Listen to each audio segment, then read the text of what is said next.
Thank you, thank you, thank you very much. Thank you. This screen time, once upon a time, was not so much of an issue, but these days it is a big issue. It is a big issue. Well, I mean, while technology can offer, just like you have said, the educational benefits, the entertainment, but then we've also got to know that excessive screen time has negative impact on the child's physical well-being, social well-being, mental well-being, emotional well-being, everything you want to put in front of the well-being, it can have a negative impact on, the child. So as parents, as parents, as guardians, as adults, we've got to be mindful of all this. Just has been mentioned, the screen time can have an effect on the eyes of whoever is watching, especially when it is excessive. I'm not saying, a child that just watches one cartoon or one educational something for 5 minutes, the eyes are going to be affected. But is that prolonged exposure to the screen that can cause, that eye fatigue? So why do we want to do that? Now, we as adults are in that responsible position. So what do? We have to help the children, because as far as they're concerned, there's nothing else to do. I'm just going to sit here and just, binge watch, binge watch, binge watch.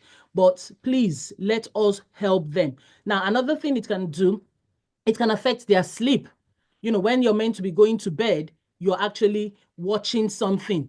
I saw a video clip, and it was, I think the mother had come to check to make sure that the children were sleeping. And immediately they heard the door, they kind of, just quickly went under the covers. But unknown to the mom was a device behind the door. So as she opens the door, obviously she's not going to be, the device is going to be in her blind spot. But as she closes the door, the children just, rose up and started watching. Who is deceiving who? You will bring back the report card and come and say what you have done. So obviously it can disrupt their sleep. And as we know, sleep is very essential for children, for their development and for their growth. So we don't want them to be affected. Also, I mean, having that, just, sit in front of the TV, the lunch comes to you, drink comes to you, snack comes to you, they're not actually making any moves to do anything. Is that helpful?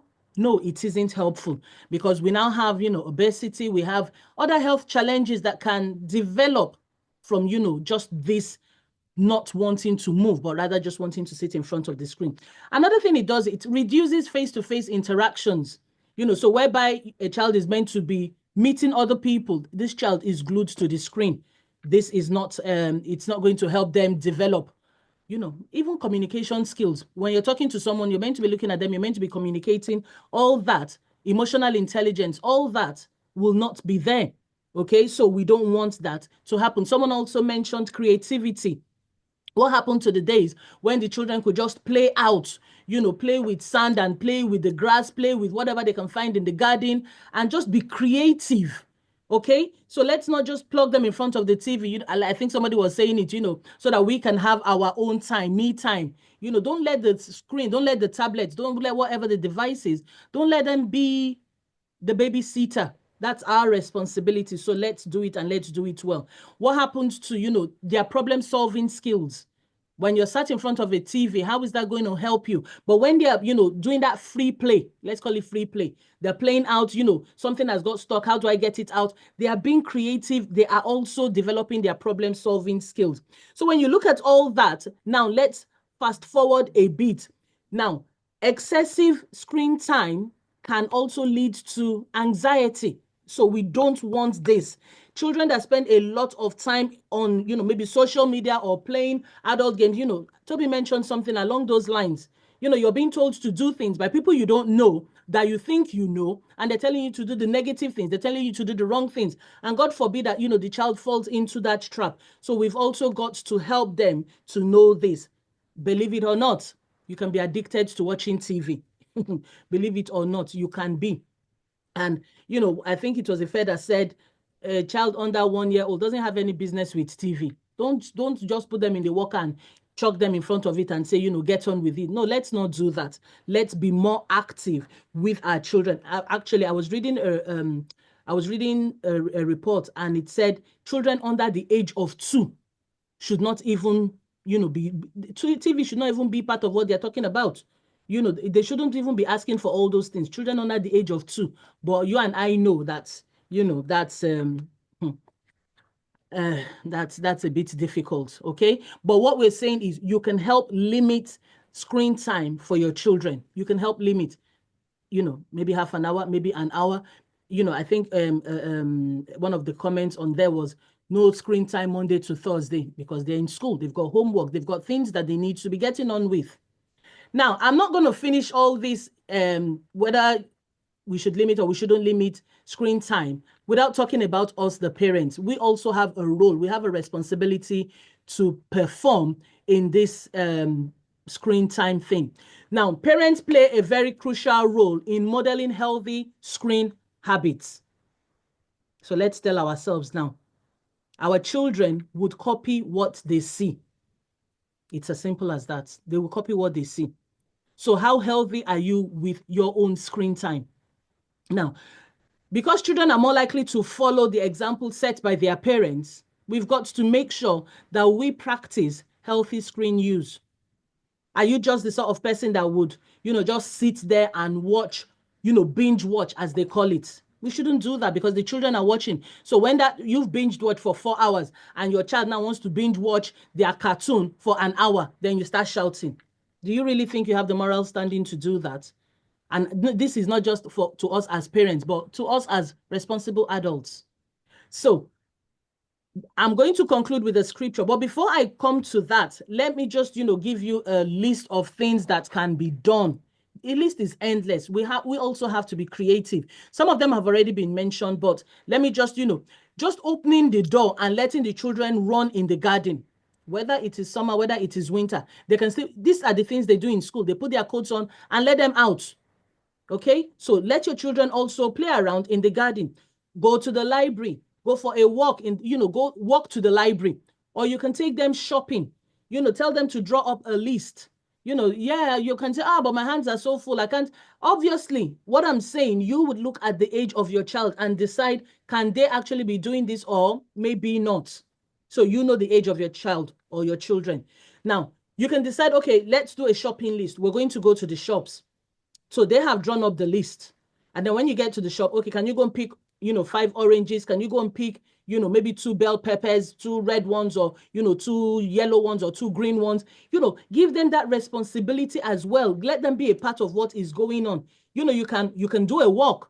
You can just, you know, decide we're going to walk around the neighborhood. We're just going to see, you know, let's count how many excuse me, let's count how many yellow cars we can see, how many white cars, how many, you know, just be creative, be creative. You can go swimming if that's your thing. You can go swimming. You can, you know, go on a bike ride. Maybe they know how to ride a bike. Maybe, you know, where you live, they can ride on the street and it is safe. Please let them out. Let them use that energy in the outdoor.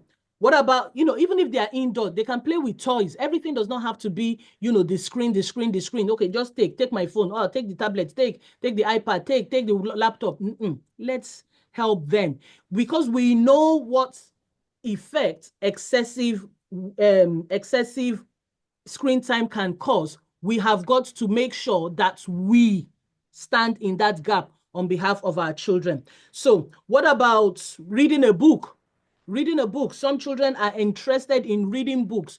Just get them books or borrow from the library. Let them get into the habit of reading. Or maybe they are still young. They want to color. They want to draw. They want to do arts and craft. Just, you know, you finished with the cereal box. Just give it to them and, you know, with safe scissors, they can begin to put things together. Oh, do you understand? We can be very creative with what we do with our children. What about board games?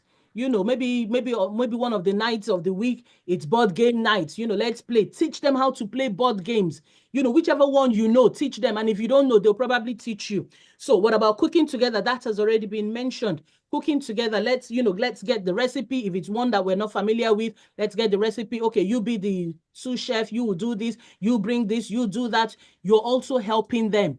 Whatever it is, you're reducing their screen time. Engage with appropriate age activities or age appropriate activities.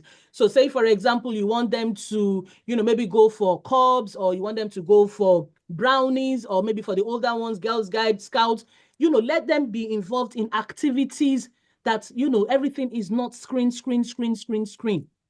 So it is very important for us to do that. And I will read this scripture out to us, and it's from Titus, not the fish. Yeah, Titus in the Bible. It's a book in the Bible. So Titus chapter 2, and I'm going to read verse 7. It says, now it was talking about, you know, older men helping younger men, older women helping younger women, making sure they're working, you know, in the path that God has chosen. And we're also going to use it in relation to what we're discussing this morning. It says, you should be an example for them. You should be an example for them in every way by the good things you do. When you teach, be honest and serious. So if you're saying at dinner time, no phone, practice what you're preaching. So you put your phone away. If it's ringing, say, I'll pick it up after dinner. Because whatever you do, they're going to, you know, and another day, their own friends too can ring at dinner time and they would want to pick it up. But if you have modeled what is right, you can say, you know, when, you know, grandma or my friend was calling me the other day, you know, I didn't pick it up. Why? Because we have said no phones at the dinner table. It's as simple as that. Okay? So Titus 2, verse 7, you should be an example for them in every way by the good things you do. When you teach, be honest and serious. Okay? When you're saying, don't just, you know, okay, we have exceptions, and then you begin to, no, let's not do that. I'm not saying there won't be exceptions, but you can't be having an exception every day. You're just breaking the rule that you have set. We shouldn't do that. Okay? So please, let's come up with creative ideas. Okay, we're going to do this together as a family. Yes, you can say, but when the children are still young, it works better that way. But when they get older, yes, we know that. But when they get older, you can you know, some of these things might just be, why not just put your phone away and just give your, you know, your eyes a bit of a rest? It can be as simple as that.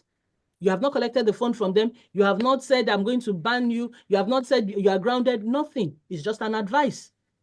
It's just an advice, okay? So please, let's make sure that we are there to help. We're there to help. Let's help these children. Let's help ourselves. Some of us adults, this thing is actually for us, you know, more than the children. We spend more time before we go on Facebook street, and then Instagram street, and then Snapchat street, and then TikTok avenue. Before you begin to go all these places, before you know it, time has, I've been here for 2 hours. What exactly have you gained? So let's also be very, very mindful of these things that we are doing, because it's not just the children that are doing it. So let's model good examples for our children. And I pray that as we do this, you know, God himself will teach us, you know, we'll hear the Spirit of God telling you it's enough. The Spirit of God is not saying you shouldn't have a good time, but when you're doing it and it is a bit too much, you will hear a voice. You will hear it. It's either you want to obey or you want to disobey. But you hear a voice saying, have you not spent enough time? Or it might even just be somebody else that God will use to tell you that you have spent enough time on this thing. Go and find something else to do.